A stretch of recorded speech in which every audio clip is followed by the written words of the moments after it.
Hello दोस्तों, मैं एक बार फिर से आ चुका हूँ आपके अपने यूट्यूब चैनल में। मैं हूँ आपका अपना, मेरा नाम है विशाल, आप लोग जानते होंगे।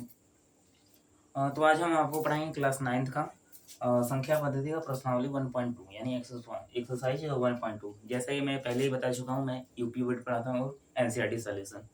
और मैंने ये भी बताया था कि कोई भी टॉपिक स्टार्ट करने से पहले उसका बेसिक नॉलेज होना बहुत ज़रूरी है। ठीक है, तो जो आपका प्रश्नावली 1.2 है ये आपके अपरिमेय संख्या पर डिपेंड है। तो अपरिमेय संख्या हमने पढ़ा था, वास्तविक संख्या यानी रियल नंबर के अंदर दो संख्याएं होती है। कौन कौन सी? एक रेशनल, जिसे क्यों से दर्शाते थे, यानी परिमेय संख्या। एक होता है इरेशनल, नाम ही लिख देते हैं क्योंकि इसका सिंबल तो पता ही नहीं है। परिमेय होता है, अपरिमेय होता है। परिमेय में जैसे पी बाई क्यू के रूप में लिख सकते हैं, यही हमने पढ़ा था, जहाँ क्यू नॉट इक्वल टू 0। और इसे भैया पी बाई क्यू के रूप में कभी नहीं लिख सकते। यही चीज हमें दिखाना है बस। अब अपरिमेय में हमने कुछ एग्जांपल लिए, जैसे रूट में 3, रूट में 2, रूट में 5। और इसमें कुछ और भी पॉइंट है, जैसे 0.372 जो भी है, ऐसे जाता रहता है, रुकता नहीं है। और इसी में एक और आता है जो आज मैं बता दे रहा हूँ, पाई होता है। ठीक है, पाई क्यों? क्योंकि पाई की वैल्यू कितनी होती है? 22/7, जिससे हम काटेंगे तो कितना होगा?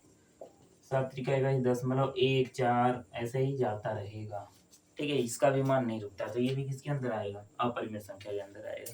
तो अपरिमेय के ऊपर ही पूरा पूरा आपका जो प्रश्नावली 1.2 है वही पूरा पूरा डिपेंड है। ठीक है, तो इसको हम अच्छे तरीके से यहाँ पर पढ़ेंगे। तो बिना देरी किए स्टार्ट करने की कोशिश करते हैं आपका अपना सिलेबस। मिटाने वाला कहाँ रख दिए?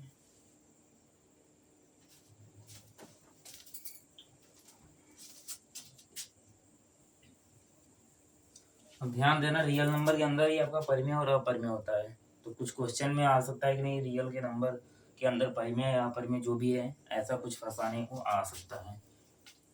ठीक है ना? तो हम आते हैं बिना देरी किए अपने सवाल पर। सवाल आखिर दिया क्या गया है, देखते हैं।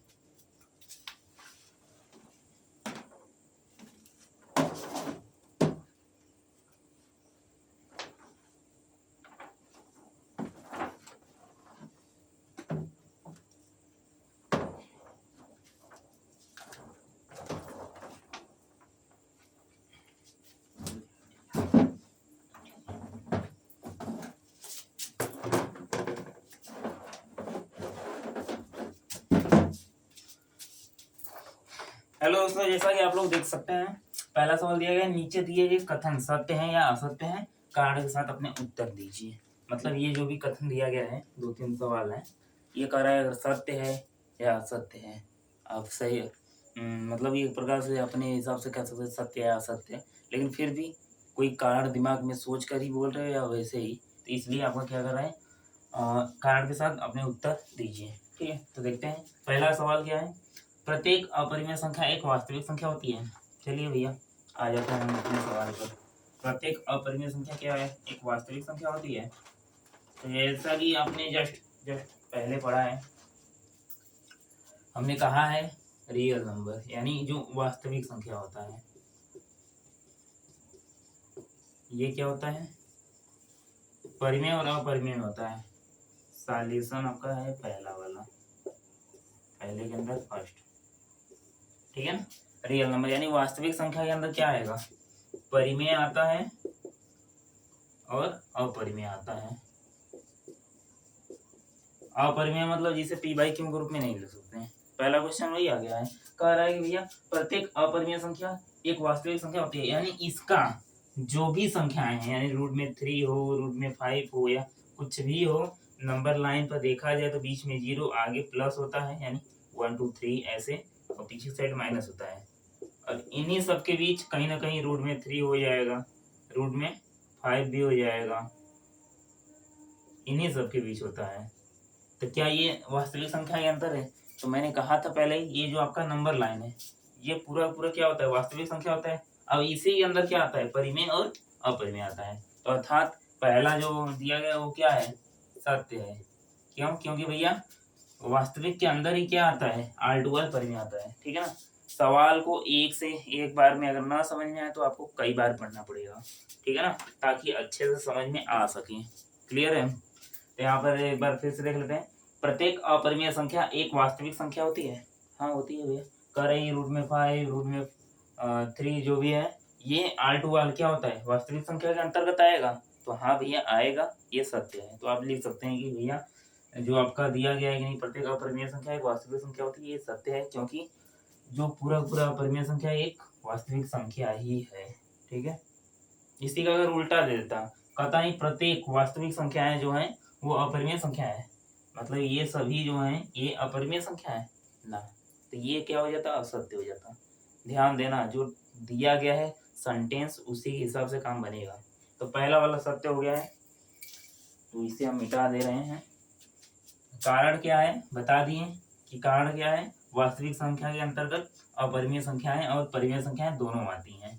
तो फिलहाल में यहाँ पर कहा गया है बस परिमेय अपरिमेय संख्या के लिए, तो हाँ भैया आपका क्या है, अपरिमेय संख्या है, आपका वास्तविक संख्या के अंतर्गत आएगा। प्रत्येक अपरिमेय संख्याएं वास्तविक संख्याएं। अब देख लेते हैं question number second. Question number second क्या कह रहा है, संख्या रेखा का प्रत्येक बिंदु रूट में m के रूप का होता है, जहां m एक पूर्णांक है। संख्या रेखा का प्रत्येक बिंदु रूट m के रूप का होता है, जहां m एक पूर्णांक है। अब इसी के आधार पर हम काम करेंगे, जो कहा गया है उसी के आधार पर, ठीक है ना। संख्या रेखा का प्रत्येक बिंदु, यानी ये हमारा नंबर लाइन हो जा रहा है। संख्या रेखा बीच में 0, आगे एक साइड जाएंगे तो प्लस, पीछे एक साइड जाएंगे तो माइनस। क्या इसी की बात कर रहा है। अब कह रहा है जब संख्या रेखा को रूट में m लिखा जाए, तो संख्या रेखा का प्रत्येक बिंदु रूट में m के रूप का होता है, यम एक पूर्णांक है। मतलब अगर इस रूप में लिखें तो ये जो संख्या रेखा पर जितने भी नंबर आ रहे हैं, अगर यम की जगह क्या हो पूर्णांक, यानी इंटीजर्स नंबर हो, इंटीजर्स नंबर हो, ठीक है, यानी पूर्णांक। अब पूर्णांक भी जानते ही हो क्या होता है, पूर्णांक जिसमें क्या क्या हो, माइनस वाला सब हो, 0 भी और 1 2 3 ऐसे करके सभी संख्याएं ऐड हो, ठीक है ना। तो आपको इतना मालूम है, कोई भी वैल्यू हो जब भी हम रूट से बाहर निकालते हैं तो वो किस में होता है, हमेशा प्लस में होता है, ठीक है ना। कोई भी वैल्यू दो, m का मान, या तो ऐसे कह लो कि m का मान क्या कर रहा है, पूर्णांक अगर हम रखें, पूर्णांक में ये सब आएगा, आएगा ऑब्वियसली आएगा। अगर 1 रख दे तो 1 निकल जाएगा, 2 रखेंगे तो 2 का मान 1 पॉइंट कुछ करके आ सकता है, जो कि संख्या रेखा पर होता है। लेकिन अगर यहीं पर हम -1 रख दे तब देखो m का मान कितना रख दे, -1, ये बाहर निकलेगा। हाँ, आ गया तुम्हारा सम्मिश्र संख्या, काल्पनिक संख्या। अर्थात ये क्या हो सकता है, कुछ कंडीशन के लिए अप्लाई हो सकता है, सभी के लिए नहीं। तो यहाँ पर वही कहा गया, संख्या रेखा का प्रत्येक बिंदु, प्रत्येक बिंदु अगर कह देता है नहीं, यही आपका लिख देता है संख्या रेखा का कुछ बिंदु रूट में m के रूप का होता है, तो हम हाँ कर सकते हैं, यानी सत्य हो सकता है। लेकिन फिलहाल में कहा दिया है प्रत्येक बिंदु, प्रत्येक बिंदु नहीं हो सकता, कुछ बिंदु हो सकता है लेकिन प्रत्येक बिंदु नहीं हो सकता, ध्यान देना, ठीक है ना। तो ये आपका क्या हो जाएगा, सेकंड वाला असत्य हो जाएगा, क्योंकि ये प्रत्येक बिंदु के लिए कार्य नहीं कर पाएगा। कुछ बिंदु के लिए कार्य कर सकता था लेकिन सभी के लिए नहीं, सेकंड वाला असत्य हो जाएगा, ठीक है। तो इसी के साथ हम तीसरा क्वेश्चन देख लेते हैं। तीसरा सवाल आपका क्या कहा गया है, प्रत्येक वास्तविक संख्या एक अपरिमेय संख्या है। लो भैया आ गया, पहला वाला जो था उसी का अपोजिट आ गया। लो देखो, प्रत्येक अपरिमेय संख्या एक वास्तविक संख्या है, यहाँ पर तो सत्य था। अब मैं उसी समय समझाया था, इसका उल्टा देगा तो क्या हो जाएगा, असत्य हो जाएगा। देखो प्रत्येक वास्तविक संख्या एक अपरिमेय संख्या है। लो भैया फिर से आ जाओ, सेंटेंस के हिसाब से ही पूरा पूरा काम होगा। उलझाने के लिए क्वेश्चन आपको घुमा फिरा कर देता है।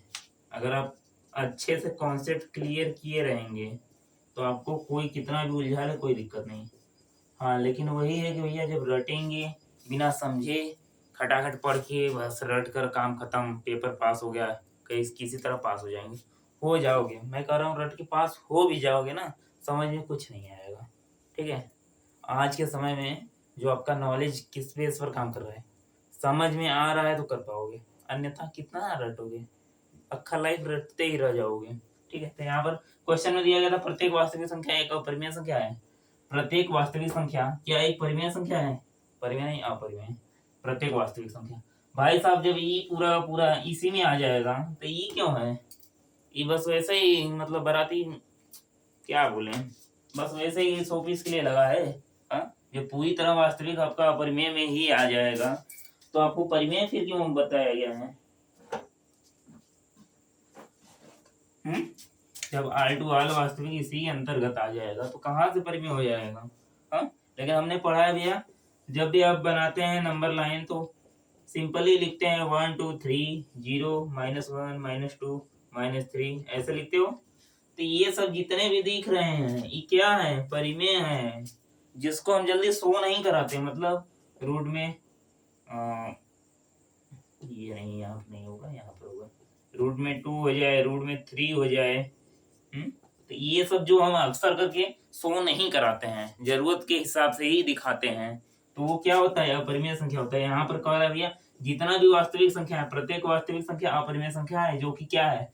सरासर नाइंसाफी यानी असत्य है। ठीक है, यहाँ पर लिखेंगे भैया असत्य है। क्यों? क्योंकि सभी वास्तविक संख्याएं अपरिमेय संख्याएं नहीं होती। जैसे कि अगर हम ले लें 1, या तो ये भी कर सकते हो। चलो भैया हम ले लेते हैं रूट में 4, क्या ये अपरिमेय संख्या है? नहीं है, क्योंकि ये भाई साहब बाहर निकलेगा तो हो जाएगा 2, और जो कि 2 किस में आ जाएगा?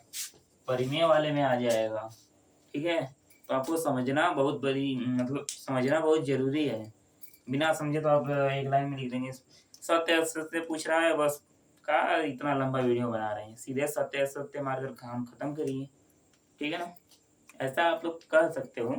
बाकी आपके हाथ में मोबाइल रहेगा, खटाखट भगाओ, जैसे भगा कर देखना है वैसे देखो। हमसे क्या मतलब है, हम तो बना दिए। डिटेल में हम वीडियो बना रहे हैं समझाने के उद्देश्य से। ठीक है ना, पढ़ाने के उद्देश्य से, समझाने के उद्देश्य से। ठीक है, पढ़ाने को तो बहुत सारे टीचर पढ़े हैं, कोई भी पढ़ा देगा। तो ये हो जाता है आपका पहला सॉल्यूशन, पहले का, तीसरे का, इन तीनों आर्टिकल खत्म हो जाता है। ठीक है, तो ऐसे अब आते हैं हम अगले सवाल पर। देखते हैं अगला सवाल क्या कहा गया है।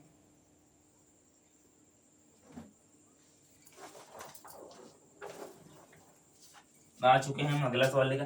क्या सभी धनात्मक पूर्णांकों के वर्गमूल, ध्यान देना, क्या सभी धनात्मक पूर्णांकों के वर्गमूल अपरिमेय होते हैं? यदि नहीं तो एक ऐसी संख्या के वर्गमूल का उदाहरण दीजिए जो एक परिमेय संख्या हो। ध्यान देना, फिर से मैं एक बार पढ़ दे रहा हूँ। क्या सभी धनात्मक पूर्णांकों के वर्गमूल अपरिमेय होते हैं? धनात्मक पूर्णांकों, धनात्मक पूर्णांक मतलब एक प्रकार से नेचुरल नंबर होगा या तो पूर्ण संख्या होगा। ठीक है ना, या तो प्राकृतिक संख्या होगा या तो पूर्ण संख्या होगा। अगर 0 के साथ लेगा तो पूर्ण संख्या कहलाएगा धनात्मक का मतलब, या तो प्राकृतिक संख्या। धनात्मक पूर्णांक वही होता है ना, 1 से स्टार्ट हो केवल प्लस में। ठीक है, तो ये कह रहे यदि नहीं मतलब वर्गमूल अपरिमेय होते हैं।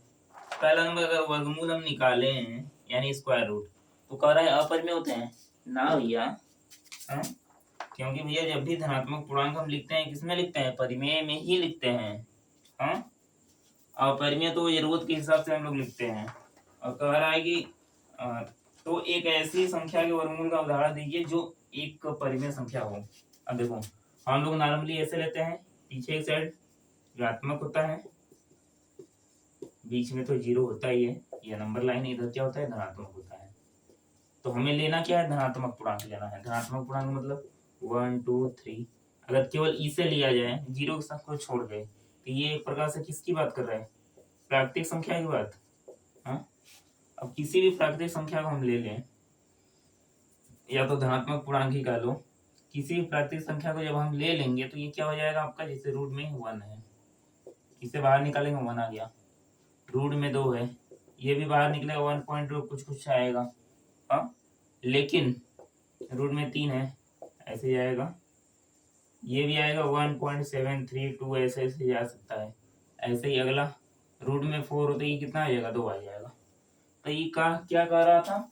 क्या सभी धनात्मक पूर्णांकों के वर्गमूल अपरिमेय है? भैया रूट में 2 रूट में 3 तो हम मान सकते हैं कि चलो भैया ये दोनों क्या है आपका, रुक नहीं रहा है, तो ये किसके अंदर आ जाएगा? अपरिमेय के अंदर आ जाएगा। लेकिन ये आपका रूट में 1 रूट में 4 ये सब क्या है? तो ये तो परिमेय संख्या है। एक नॉर्मल बेसिक नॉलेज जो होता है, हम लोग जो नॉर्मली लिखते हैं हमेशा क्या लिखते हैं? परिमेय ही लिखते हैं, ठीक है ना।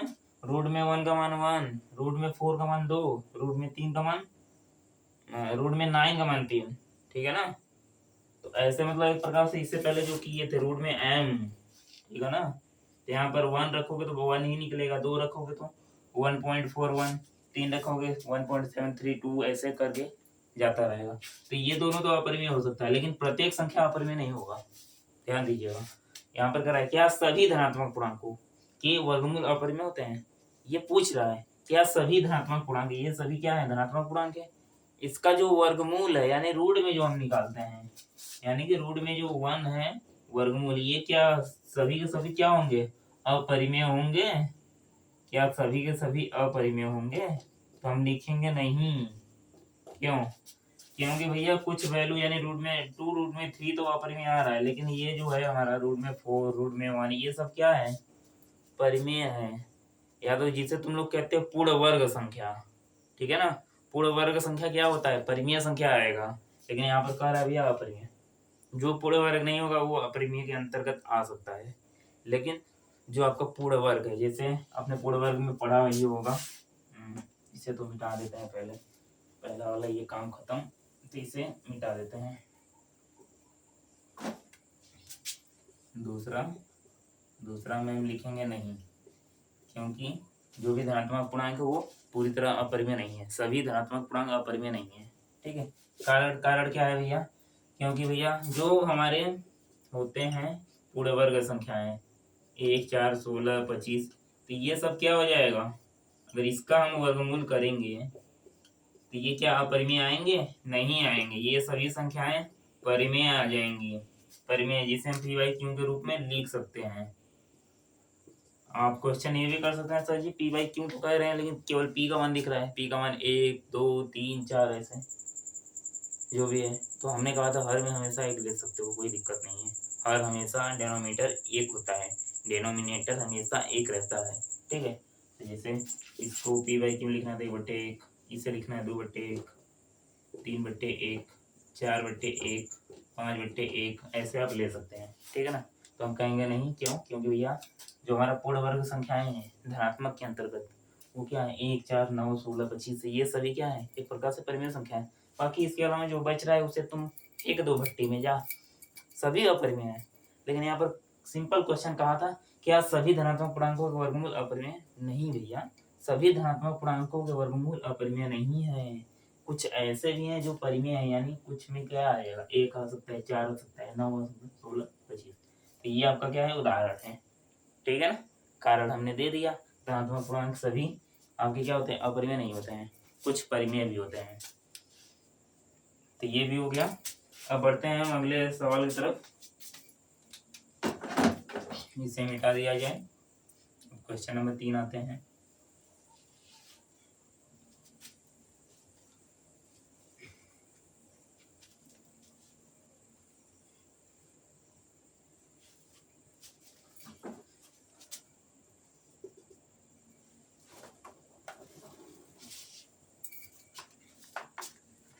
अगला सवाल ये है, दिखाइए कि संख्या रेखा पर रूट में 5 को किस प्रकार निरूपित किया जा सकता है।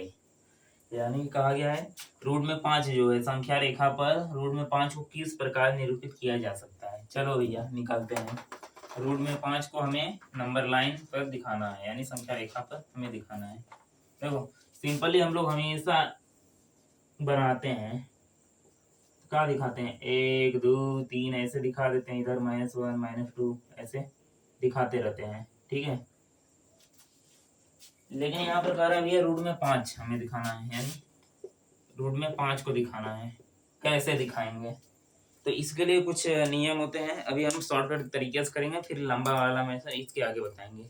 आपके बुक में जो दिया गया है शॉर्टकट तरीका क्या होता है, इसको कम से कम 2 भागों में तोड़ना होता है। क्यों, आखिर तुम पूछोगे क्यों तोड़े हम, तो हम बताते हैं, थोड़ा सा वेट करिए। इसे 2 भागों में तोड़ोगे, आपको कोशिश करना है कि कम से कम एक संख्या क्या हो, किसी न किसी का वर्ग हो, ठीक है ना। जो है जैसे इसे 2 भागों में तोड़ सकते हो, कौन सा 1, 4 तोड़ सकते हो, इसके साथ साथ 2, 3 भी तोड़ सकते हो, बस यही 2 संख्या है क्या, हम 0 5 कर सकते, तो 0 5 का कोई वैल्यू नहीं है, क्योंकि एक संख्या 0 हो गया तो मतलब वो संख्या ना के बराबर रहेगा। तो ये दो संख्या ले सकते हो। तो हमने कहा कि कम से कम एक संख्या क्या होना चाहिए, वो आपका वर्ग होना चाहिए, ठीक है, ताकि ये आपको करने में काफी आसान हो सके, ठीक है। तो यहाँ पर देखें आ गया, तो इसे हम मिटाते हैं, तो 1 4 हम ले सकते हैं। अब ध्यान दीजिएगा, इसमें 1 और 4 दोनों के दोनों वर्ग है, कोई बात नहीं, और अच्छी बात है, अगर दोनों के दोनों वर्ग मिल जाएंगे तो आपको बहुत आसान हो जाएगा। क्यों, बताते हैं हम। अब देखा जाए तो एक किसका वर्ग है, 1 का, और ये किसका वर्ग है, 2 का, बस हो गया, काम हो गया आपका। नंबर लाइन पर ये जो 2 है, बड़ा वाला हिस्सा, 0 से स्टार्ट करके नंबर लाइन पर ही हम क्या लेंगे, बड़े वाले हिस्से को, यानी ये आपका कितना हो गया, ये 2 हो गया, 2 इकाई या मीटर, जो जिसमें भी आपको लेना है ले सकते हो, ठीक है। और ये जो आपका 1 है, इसे हम क्या लेंगे, हाइट लेंगे, किस बिंदु से, जहां पर आपका 2 खत्म हुआ है वहां से एक हाइट ले लेंगे, लो हो गया, ठीक है। लंब ले लेंगे, यानी संख्या रेखा पर लंब ले लेंगे। लंब का मतलब होता है ई भैया किस में बन गया, 90 डिग्री। अब देखो इसको और इसको मिला दिया जाए, तो ये जब हम निकालेंगे तो इसका मान जो आएगा वो √5 आएगा। और ये एक प्रकार से समझ लो कि पाइथागोरस प्रमेय आपने पढ़ा होगा, क्या होता है, कड़ का स्क्वायर बराबर, कड़ का स्क्वायर बराबर लंब का स्क्वायर प्लस में आधार का स्क्वायर, ठीक है। तो ये हमने इस प्रकार क्यों तोड़ा है, क्योंकि ये जो √5 लाना है ये हमारा है कड़, अगर हम यहाँ पर रखते हैं, मतलब एक प्रकार से उल्टा प्रोसेस किए हैं हम, पहले लंब और आधार का मान पहले से ही निकाल लिए थे, ये लंब का स्क्वायर, ये आधार का स्क्वायर, यानी एक साथ जोड़ोगे तो कितना आएगा, 5 आएगा, जो कि कड़ के स्क्वायर के बराबर आएगा। स्क्वायर इस पर आएगा तो इसे रूट में कर देगा, हो गया काम। तो मतलब एक प्रकार से उल्टा प्रोसेस लिए थे हम लोग, हमेशा सीधा पढ़े थे, आज हमें क्या करना था, उल्टा लेकर समझना था, ठीक है। देखो कैसे, अब यहाँ पर देखा जाए तो ये क्या है, कड़ है, ये क्या है, लंब है, ये क्या है, आधार है, यही सब है। चलो देखो, कड़ का स्क्वायर हम सीधे लिख देते हैं के का स्क्वायर, ठीक है। लंब की जगह एल हो सकता है, आधार की जगह ए, हालांकि आप दूसरा भी लिख सकते हो, क्या होता है, हाइपोटेनस का स्क्वायर बराबर लंब मतलब लेंथ, आधार मतलब बेस, एल प्लस बी का स्क्वायर ऐसे होता है, ठीक है। तो आप इसे भी ले सकते हो, आपको बस समझना है, ठीक है ना, आपको जैसे समझ में आ रहा है आप वैसे लीजिए। यहाँ पर कड़ का स्क्वायर लंब, लंब आपका कितना है, 1 है, ये वाला हाइट जो है हमने कहा ये क्या लेंगे आप, 1 लेंगे, तो ये तो एल ही है, लेकिन इसका जो मान है 1 है, मीटर में ही ले लेते हैं हम, ठीक है। तो लंब जो है आपका 1 हो जाएगा, 1 का स्क्वायर प्लस में आधार क्या है, 2 का स्क्वायर, नीचे 2 लिए हैं, 2 का स्क्वायर, कड़ अपनी जगह है, इधर जाएगा तो रूट में कर देगा, यानी 1 प्लस 1 का स्क्वायर 1 होता है, 2 का स्क्वायर 4, यानी के का मान कितना आ गया, 5, वो भी कितने किस में, रूट में आ गया। लो भैया, हमने कहा कि पहले ही इसका मान कितना आएगा, रूट में 5 आएगा, रूट में 5। अब इन सबको मिटा देते हैं जिसका यूज नहीं है। अब ध्यान देना, लेकिन ये तो हमें दिखाना कहाँ है, संख्या रेखा पर दिखाना है। तो संख्या रेखा पर जब हम लेंगे तो इसे कुछ इस प्रकार से लेंगे कि ये आपका क्या है, बिंदु ओ, मान लो ये किसी वृत्त का केंद्र है, ठीक है। तो आपको एक लंगड़ा प्रकार लेना पड़ेगा, कंपास जिसे कहते हैं, यहाँ से क्या करना पड़ेगा, चाप काटना पड़ेगा, तो जब चाप आप काटेंगे तो कुछ ऐसा पड़ेगा आपका चाप, ठीक है। तो संख्या रेखा पर जहाँ जिस बिंदु पर मिल रहा है वही बिंदु पर हमारा क्या हो जाएगा, 0 से लेकर यहाँ तक ले जाएंगे तो इनके बीच की जो दूरी होती है वो कितना हो जाएगा, √5 हो जाएगा, यानी ये वाला जो पॉइंट है ये क्या है, √5 हमें मिल चुका है, ठीक है। तो आप कुछ इस प्रकार से निकाल सकते थे, ठीक है। जो बड़ी वैल्यू होती है उसे संख्या रेखा पर, जो छोटी वैल्यू होती है उसे ऊपर की तरफ लिया जाता है। तो इस प्रकार से आप √5 संख्या रेखा पर दिखा सकते हैं, काफी आसान है। आपको कुछ चीजें बस याद रखना है, कम से कम किसी एक का वर्ग होना चाहिए, ठीक है। जैसे अगर 3 दे दिया तो 3 को हम क्या लेंगे, 1 और 2 ले सकते हैं, 1 और 2 ले सकते हैं, इसमें एक क्या है, 1 का वर्ग है, 2 वर्ग नहीं है। कुछ देखो स्टेप बाय स्टेप करना होता है, ठीक है। अगर स्टेप बाय स्टेप आप कर लेंगे तो वो और आसान हो जाता है, ठीक है। इसे हम आगे बढ़ते हैं, √5 हो गया, तो ये आपका सॉल्यूशन नंबर 3 खत्म हो चुका है, ठीक है। ये पहला वाला मेथड था, वो भी शॉर्टकट तरीका। अब आप कहेंगे नहीं सही, शॉर्ट करते कहकर इतना लंबा खींच कर लेकर गए हैं, तो लंबा खींचने का रीजन है भैया आपको समझाना, ठीक है। नहीं तो करने का तो भैया हम 2 मिनट के अंदर आराम से कर लो, 1 मिनट के अंदर कर लोगे, 2 मिनट बहुत ज़्यादा समय ले रहा है। और वैसे तो हमारे हिसाब से तीसरा क्वेश्चन लगभग 5 मिनट के ऊपर हम खींचतान भी लेके चले गए होंगे। तो ये पहला मेथड हो गया। अब दूसरा मेथड क्या है, चलिए देखते हैं। इसे मिटा दिया जाता है, उतारना है उतार लीजिए, जो भी करना है कर लीजिए अपना।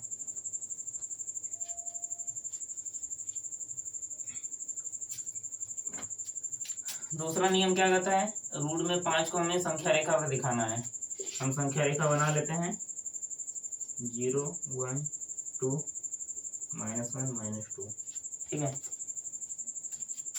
ऐसे इधर -3 हो जाएगा, 3 हो जाएगा, ठीक है। यहाँ तक क्लियर है, रूट में 5 को दिखाना है। तो हमें यहाँ पर धीरे धीरे करना पड़ेगा। कैसे, पहले छोटे छोटे में करना पड़ेगा जो आपके बुक में दिया है, ठीक है।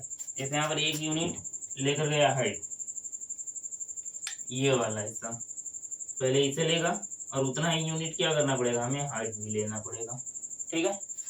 जब हम इसे मिलाएंगे तो ये कितने का है नहीं मालूम, निकाल लो। चलो भैया, ये आपका क्या है, आधार, ये है लंब, ये क्या है, कड़ है, निकालिए। और ये हमें बताया कि ये लंब क्या रहेगा, परपेंडिकुलर रहेगा, यानी 90 डिग्री। तो वही फार्मूला लगाओगे, के का स्क्वायर बराबर एल का स्क्वायर प्लस में आधार का स्क्वायर। के का स्क्वायर नहीं मालूम है, निकालो। एल मतलब 1 का स्क्वायर प्लस में आधार का स्क्वायर यानी 1। के बराबर रूट में हो जाएगा 1 + 1 बराबर रूट में 2, यानी इसकी जो वैल्यू आई है वो कितनी आई है, रूट में 2, ठीक है। अब हम क्या निकालेंगे, अब अगला निकालना पड़ेगा, क्या, रूट में 3 निकालना पड़ेगा, निकालो। अब आपके पास दूसरा भी दिमाग है, आप क्या करेंगे, पहले ऐसे मिला सकते हैं, जैसे रूट में 5 को किए थे वैसे यहाँ पर हम क्या करेंगे, इसे सेंटर मारते हुए चाप काटेंगे तो रूट में 2 आपका इधर कहीं आएगा, तो यहाँ पर रूट में 2 ऐसे ले सकते हो। अगला स्टेप आप ले सकते हो कि नहीं, यहाँ पर रूट में 2 है, फिर से हम यहाँ पर एक डंडा ऊपर करें, यानी 1 यूनिट या 1 मीटर जो भी है लंबवत ले लें। यहाँ पर लंबवत ले ले, या तो यहाँ पर ये जो आपका रूट में 2 है यहाँ से लंबवत ले सकते हैं। आपके पास दोनों तरीका है, ठीक है। तो आपको जो भी आसान लगे। तो हम क्या कर रहे हैं, यहाँ से अभी यहाँ से ले रहे हैं लंब, यानी ये हो जा रहा है 90, ये कितना है 1 है, और ये वाला हिस्सा इसमें हम मिलाएंगे। तो अब हमें देखा जाए तो आधार रूट में 2 आ गया, लंब क्या है 1 है। हमने कहा था कि हमें कितना लेना पड़ेगा, 1 लेना पड़ेगा। हर बार हम एक एक लेकर बढ़ाते रहते हैं, ठीक है। ये तो 1 था ही, इसे भी हम 1 ले लिए, ठीक है। आप अपने हिसाब से पॉइंट दे सकते हैं, ABCD जो भी आपको देना हो, ठीक है।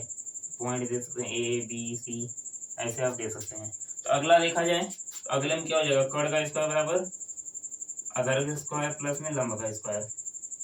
कड़ स्क्वायर अपनी जगह, आधार कितना है, आधार रूट में 2 है, रूट में 2 का स्क्वायर करोगे प्लस में लंब कितना है 1 का स्क्वायर।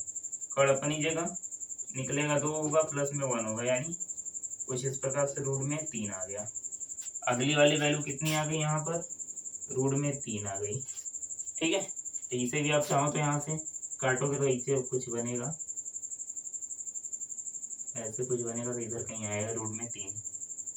और यहाँ पर मैं रेड पेन से लिख देता हूँ ताकि पता चले कि नहीं ये 1 है, ठीक है। अब ऐसे ही फिर से आपको लेना है, आप चाहो तो यहाँ तक पूरी लंबाई ले लो, यहाँ पर एक परपेंडिकुलर डाल दो, ठीक है। दोनों कर सकते हो, देखो ऐसे है, ये 0 है, इधर कहीं हमें मिल चुका है रूट में 3, ये वाला हिस्सा जो है यहाँ तक पूरा पूरा रूट में 3 मिला है। आप चाहो तो यहाँ पर परपेंडिकुलर डालो, ये हो जाएगा 1 मीटर, और ये टोटल कितना है, रूट में 3 मीटर है, ठीक है। तो अगला पॉइंट आप इसे निकाल सकते हो, ठीक है। इसे जब निकालोगे तो ये अगला हो जाएगा रूट में 4। जब ऐसे मिलाओगे तो रूट में 4 किसका होता है, 2 का होता है। ये जो है रूट में 4 किसका है, 2 का है, तो सीधे आप 2 लिख सकते हो, क्योंकि रूट में 4 क्या है, एक प्रकार से पूर्ण वर्ग है, 2 का है, तो ये सीधे ये जो 2 वाला पॉइंट है इस पर जाकर मिल जाएगा, ठीक है। तो आप ऐसे भी कर सकते हैं, और अगला सीधे रूट में 4 निकालोगे, फिर से वही परपेंडिकुलर डालोगे तो ऐसे बढ़ाओगे, लो भैया बढ़ा, ये 90 डिग्री, ये हमारा क्या है 1 मीटर है। तो इसे जब हम इससे मिलाएंगे तो अगला वाला क्या निकलेगा, तो अगला वाला फिर से वही क्रिया दोहराते हैं, के का स्क्वायर बराबर एल का स्क्वायर प्लस में आधार का स्क्वायर। अब यहाँ पर देखा जाए तो ई वाला हिस्सा आधार है, ई वाला लंब है, तो ये कड़ निकालना है, तो k का स्क्वायर बराबर लंब जो है 1 का स्क्वायर प्लस में आधार का स्क्वायर यानी रूट में 3 का स्क्वायर, ऐसे आप कर सकते हैं। तो k का स्क्वायर बराबर 1 प्लस रूट में 3 का यानी 3, k बराबर हो जाएगा रूट में 1 प्लस 3, एक प्रकार से 4 हो जाएगा। अगर यही 4 बाहर निकलेगा तो कितना हो जाएगा 2, यानी अगला हिस्सा क्या आ गया यहाँ पर 2 आ गया। ठीक है, तो इसी के बेस पे जब आप इसे पीछे की साइड मिलाएंगे तो ये कहाँ पर जाकर मिलेगा, मतलब एक प्रकार से जब चाप काटेंगे तो ये किस पर, एकदम 2 पर ही जाकर मिलेगा। ठीक है, तो आप ऐसे देख सकते हैं कि नहीं, आपका रूट में 5 किसके बीच आना चाहिए, तो 2 और 3 के बीच आएगा। जब आप रूट 5 का मान निकालोगे तब पर भी वही होता है, रूट में 2 और 3 का भी मान निकालोगे तो वो क्या होता है 1 और 2 के बीच में ही आता है। यहाँ पर आपका रूट में 3 मान है, ये 2 निकल चुका है। अब अगली वाली वैल्यू फिर से वही करोगे, यहाँ पर 90 हमें डालना है यानी 90 डिग्री, ऐसे हम लेंगे, ये ऐसे ही डाल लेंगे। अब इसे हम ओ से मिला देंगे। ठीक है, ऐसे जब मिलाएंगे तो अगला वाला क्या निकलेगा, निकाल लिया जाए। फिर से वही k का स्क्वायर बराबर a का स्क्वायर प्लस में l का स्क्वायर, आधार लंब आगे पीछे लिख सकते हो, कोई दिक्कत नहीं है। ठीक है ना, ये नहीं कि सर जी कहाँ पर कहीं l का स्क्वायर प्लस a का स्क्वायर कर सकते हैं, कहीं a का स्क्वायर प्लस l का स्क्वायर कर रहे हैं, तो ऐसा कोई रीजन है नहीं कोई इम्पोर्टेंट। ठीक है ना, आगे पीछे कर सकते हो, मेन टॉपिक आपका क्या है समझ जाओगे तो कुछ भी आगे पीछे चाहे जैसे तोड़ मरोड़ के कर सकते हो। ना समझेगा तो भैया जैसे जैसे गुरुदेव करते ना वैसे वैसे छापा पेपर में मैथ हल्ला एक कितना रट हुआ। कोई और सब्जेक्ट करता तो एक बार रट के चल जाओगे चलेगा, ये पढ़त हुआ यहाँ रूट में 5 पेपर में दे दी रूट में 7 लटक गई कर का। अगर कॉन्सेप्ट समझता है तो उसी कॉन्सेप्ट के बेस पर आप कर सकते थे। चलो करते हैं, यहाँ पर देखेंगे तो यहाँ पर 2 है और ये 1 मीटर हमने बढ़ाया है, ये 2 मीटर है, तो k अपनी जगह है, इसे रूट में लेते हैं आधार फिलहाल में हमारा 2 है, 2 का स्क्वायर प्लस में l मतलब लंब है, लंब 1 है, 1 का स्क्वायर, k अपनी जगह ये 4 प्लस 1, ये रूट में, तो ये रूट में कितना आ जाएगा 5 आ जाएगा। तो क्या हमें यही निकालना था, यानी ये वाली वैल्यू कितनी आ गई रूट में 5। अब चूंकि संख्या रेखा में दर्शाना है तो इसको हम क्या करेंगे, जाकर मिलाएंगे, चाप काटेंगे तो ये हमारा जाकर मिलेगा, कहाँ मिलेगा 2 और 3 के बीच में, यानी ये वाले हिस्सा हमारा क्या है रूट में 5 है। यानी जब हम 0 से चलते हैं तो ये यहाँ से यहाँ तक के बीच की दूरी जो होती है ये होती है रूट में 5। अगर मीटर में लेना है मीटर में, इकाई में लेना है इकाई में, सेंटीमीटर में लेना है सेंटीमीटर, जैसे ही आपको समझ में वैसे लो। स्केल आपके हिसाब से मीटर में नहीं होता है, सेंटीमीटर होता है, सेंटीमीटर ही आप लोग ले लीजिएगा, स्केल से माप कर करेंगे तो और आसान पड़ेगा आपको। तो आप इस प्रकार से ये कर सकते हैं। ये सवाल देखिए पहला वाला काफ़ी आसान था, लेकिन अगर आप समझ जाते हैं तो ठीक है, ये भी समझे होंगे तो स्टेप बाय स्टेप करोगे कोई दिक्कत नहीं। ठीक है ना, नंबर के हिसाब से रहेगा, कई बार दे देता है कि भैया लिख देगा इस मेथड से करो, इस विधि से करो। ठीक है ना, अगर नहीं दिया है तो आपको बहुत बड़ी मतलब छूट दिया है भैया, आपके ऊपर है, आपको जिस रूप में आता है उस रूप में करके आप दे कर जाइए। लेकिन अगर वहाँ पर लिख देगा नहीं इस विधि से करिए उस विधि से करिए, इस विधि को क्या कहते हैं वर्गमूल सर्पिल विधि कहते हैं।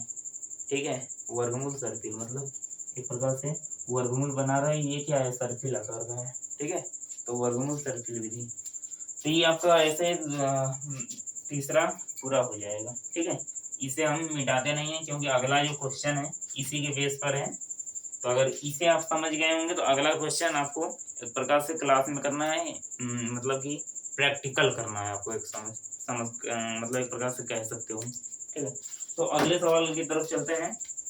अब अगला सवाल जो होगा हमारा चौथा होगा, तो चौथा में हमें क्या कहा गया है देखिए,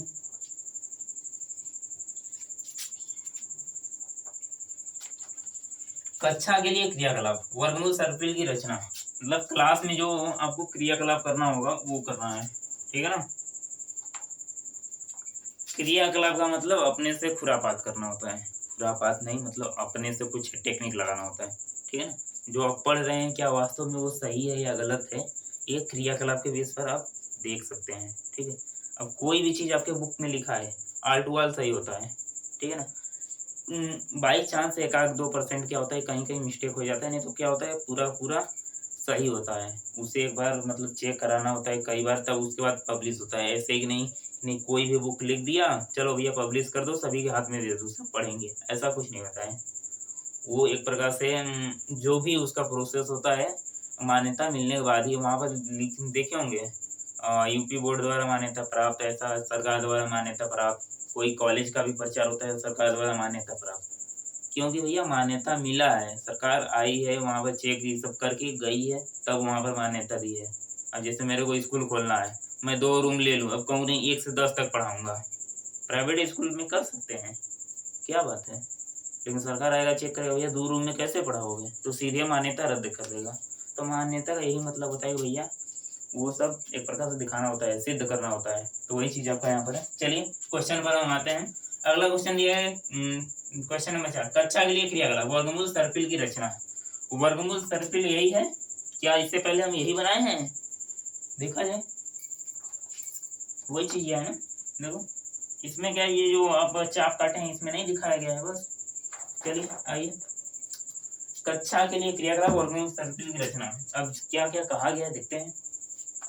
कागज की एक बड़ी शीट लीजिए और नीचे दी गई विधि से वर्गमूल सर्पिल, स्क्वायर रूट, स्पाइरल की रचना कीजिए। अब एक बड़ा सा कह रहा है कागज का शीट ले लो, ठीक है। बड़ा क्यों कर रहा है, क्योंकि भैया थोड़ा मतलब बनाने में आपको जगह अधिक मिल सके, ठीक है ना। बड़ा बनाओगे तो समझ में आएगा। जैसे ये तो मेरा बोर्ड छोटा होने की वजह से इसे छोटा बना रहा हूँ, तो थोड़ा आपको कम दिख रहा होगा या समझ में नहीं आ रहा होगा, बात अलग है।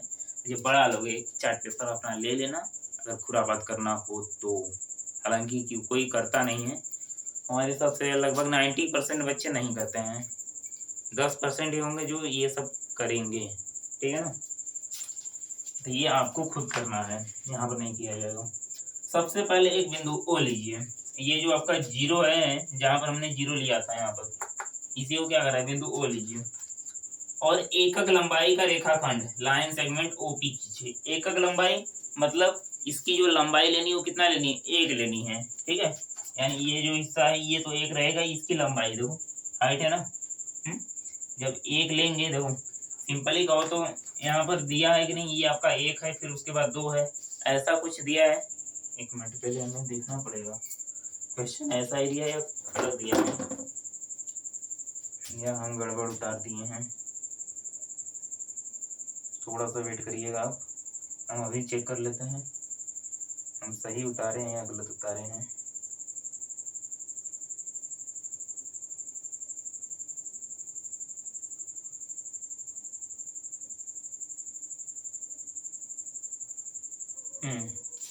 जैसा ही आपको सामने दिख रहा होगा हम सही उतारे हैं, कोई दिक्कत नहीं है। हम सोचिए थोड़ा हमसे गड़बड़ी हो गया होगा, ठीक है।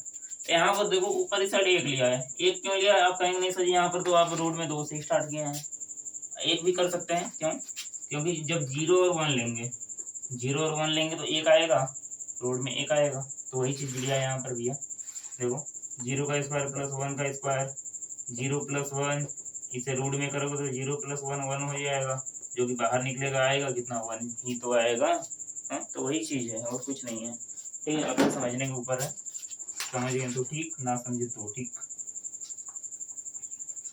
हाँ दिक्कत होगा तो भैया कमेंट बॉक्स आपके लिए पड़ा है, कमेंट में आप करिए, कमेंट करिए, सॉल्यूशन हम देंगे। चलिए देखते हैं, ओपी खींचिए, लो भैया इसका नाम दे दिया ओपी, ओ पी, तो यहाँ पर P1 P2 भी आगे बढ़ा देगा। एकक लंबाई वाले OP1 पर लंब P1 P2 खींचिए। OP लंबाई वाले पर, ये देखिए इस पर क्या है, P1 P2 खींचा है, ये OP1 है, ठीक है। इसी पर क्या लंब खींचा है, देखो 90 डिग्री बनाए हैं, P1 P2 एक लंब खींच दिया है, तो P1 P2 खींचिए। देखिए आकृति 1.1, ये आपके बुक में जो आकृति का है 1.9 है, 1 नहीं है, 1.9 है, ठीक है। आकृति संख्या 1.9 में आप देख सकते हैं। अब OP2 पर लंब रेखा खंड P2 P3 खींचिए। अब OP2 जो है इस पर आपको क्या करना है, एक लंब रेखा खींचना है, ठीक है। हालांकि ऐसा मतलब कैलकुलेशन करके नहीं बनाना है, बस ऐसे लंब रेखा खींचते जाइए। देखिए P2 P3 खींच दिए लंब रेखा, देखिए 90 पर है, क्लियर है। तो तब OP3 पर लंब रेखा खंड P3 P4 खींचिए। OP3 है, इस पर P3 P4, यानी ये वाला अगला हिस्सा जो आएगा ये आएगा P4, इसे आप यहाँ पर मिला देंगे, ठीक है। इस प्रक्रिया को जारी रखते हुए OPN-1 मतलब n-1 यानी जो भी संख्या आगे वाला आ रहा है, यानी P4 जो आ रहा है, n-1 करेंगे तो P3 आएगा, यानी O P3 पर P3 P4 खींचना है। तो ये इस प्रकार से दिया गया है। पर एकक लंबाई वाला लंब रेखाखंड खींचकर आप रेखाखंड Pn-1 Pn-1 यानी अगर हम लिखे हैं P3 P4, तो देखो अगर n लिखे हैं तो n-1 मतलब 3 आ जाएगा। ये n है, n बराबर 4 है यहाँ पर, तो n-1 बराबर 3 आएगा। तो यही चीज है, देखो P3 P4 का मतलब Pn-1 Pn प्राप्त कर सकते हैं। इसी प्रकार आप बिंदु O P1 P2 P3 Pn ऐसे आगे तक जाओगे तो प्राप्त कर लेंगे। मतलब कि जब आगे बढ़ाते रहेंगे तो P1 P2 P3 P4 ऐसे P5 P6 ऐसे Pn तक या उससे भी अधिक बढ़ा सकते हो, कर लेंगे। और उन्हें मिलाकर रूट में 2 रूट में 3 रूट में 4, देखो रूट में 2 रूट में 3 आगे यहाँ पर मिला रूट में 4 आएगा जिसका मान 2 होता है। अगला रूट में 5 आया था, रूट में 6 रूट में 7 ऐसे आगे जाते रहोगे, को दर्शाने वाला एक सुंदर सर्किल प्राप्त कर लेंगे। ठीक है, तो ऐसा काम आपको करना है।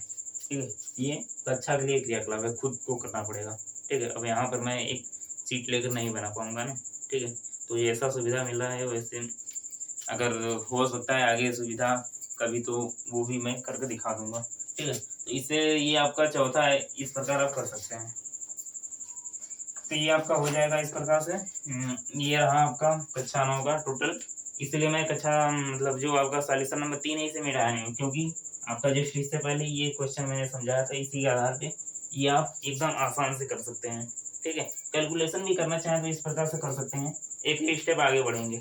अगर एक ही स्टेप नहीं बढ़ना है, डायरेक्ट बढ़ना है, रूट में 7 दे दिया, तो आप क्या करेंगे, इस स्टेप से थोड़ा लंबा हो सकता है, तो आप क्या करेंगे, दिमाग लगाएंगे। 7 को क्या लिख सकते हो, 1 6 लिख सकते हो, 2 5 लिख सकते हो, 3 4 लिख सकते हो। जो बड़ा से बड़ा रहेगा कि कोई एक वर्गमूल होना चाहिए। ठीक है, तो इसमें देखो ये वाला हिस्सा बहुत बढ़िया तुमको पड़ेगा, ये भी पढ़ सकता है, लेकिन हमने कहा जो बड़ा रहेगा उससे हम क्या करेंगे, नंबर लाइन यानी संख्या रेखा पर लिखना पड़ेगा। तो एक जो है किसी संख्या का वर्ग है, तो अब मैक्सिमम चांस ये भी होगा जो वर्ग रहता है उसे क्या करेंगे, नंबर लाइन पर लिखेंगे। ठीक है, मतलब ये गड़बड़ हो रहा है थोड़ा, वर्ग वाला लिखे या ना लिखे, जो वर्ग नहीं रहेगा उसे नंबर लाइन पे लिखेंगे। यानी रूट में 6 को लिखना पड़ेगा, जो कि आपका फिक्स नहीं है, लेकिन यहाँ पर देखो 4 को लिख सकते हो, आसान एकदम आराम से, कोई दिक्कत नहीं है। ठीक है, तो इस प्रकार से आप इसे ले सकते हैं रूट में 7 के लिए, बाकी ये मेथड भी अपना सकते हैं। तो इसी के साथ मिलते हैं हम अगली क्लास में, जल्दी मिलेंगे। तभी तक के लिए टाटा बाय बाय, मिलते हैं हम आपसे अगली क्लास में प्रश्नावली 1.3 के साथ। ठीक है ना, जय हिंद तभी तक के लिए।